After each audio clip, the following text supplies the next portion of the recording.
Bonjour, je suis Marc Simard, instructeur certifié Oxygen Advantage, et voici les tests d'essoufflement et l'analyse des résultats.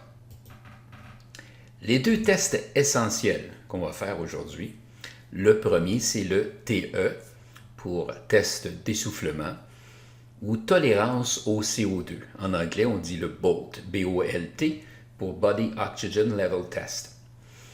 C'est un test qui se fait assis et au repos.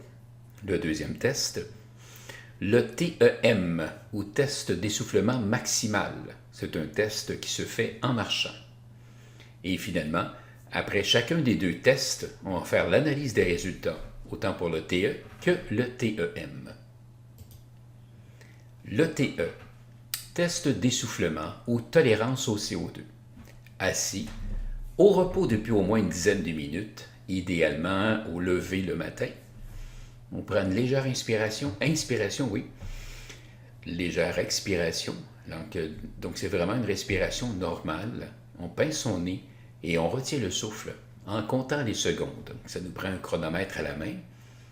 Et lorsqu'on ressent le premier signe d'une envie de respirer, le premier signal que le corps nous envoie qu'on a besoin de respirer, on reprend notre respiration et bien entendu, on arrête le chronomètre.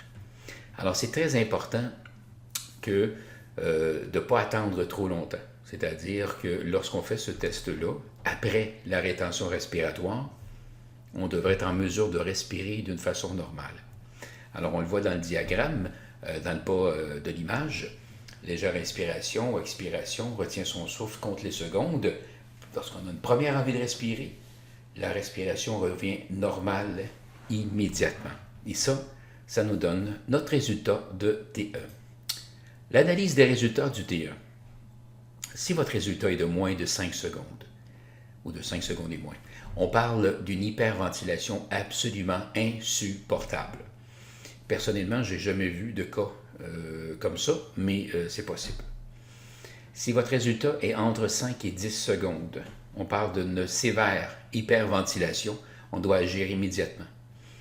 11 à 20 secondes, hyperventilation élevée.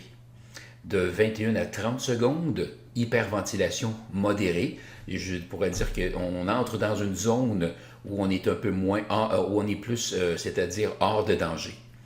Et 31 à 40 secondes, légère hyperventilation, il y a encore place à amélioration. Et si votre résultat est de 40 secondes et plus, eh bien c'est excellent, votre respiration est parfaite et normale. Deuxième test, le TEM, ça c'est le test d'essoufflement maximal. Alors c'est très simple, on inspire, on expire normalement. Et là on est debout évidemment, on pince son nez, on retient son souffle en marchant le plus de pas possible sans respirer. Alors, vous comptez le nombre de pas. On marche à une vitesse normale. Ça peut se faire aussi bien à l'intérieur de la maison qu'à l'extérieur. On ne fait pas ce type de test-là après une activité physique. Alors, on doit être au repos également. Après quelques minutes de repos, on peut faire ce test-là. C'est très facile. On va pousser la machine jusqu'à temps d'avoir une envie forte de respirer. Et à ce moment-là, on relâche le nez. On inspire par le nez. Et le nombre de pas qu'on a pu faire pendant ce temps-là, c'est le résultat de notre test TEM. Analyse des résultats du TEM. Si vous avez marché moins de 20 pas, on parle de détresse respiratoire. De 20 à 39 pas, on est dans une zone problématique. De 40 à 59 pas, sous la norme, 60 à 84 pas, c'est normal.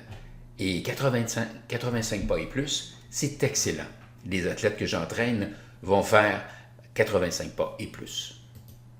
Alors voilà, je m'appelle Marc Simard. Voici mes coordonnées. Vous pouvez me joindre par téléphone, courriel, Twitter, Instagram, Facebook et bien entendu sur le site internet superhumain.ca.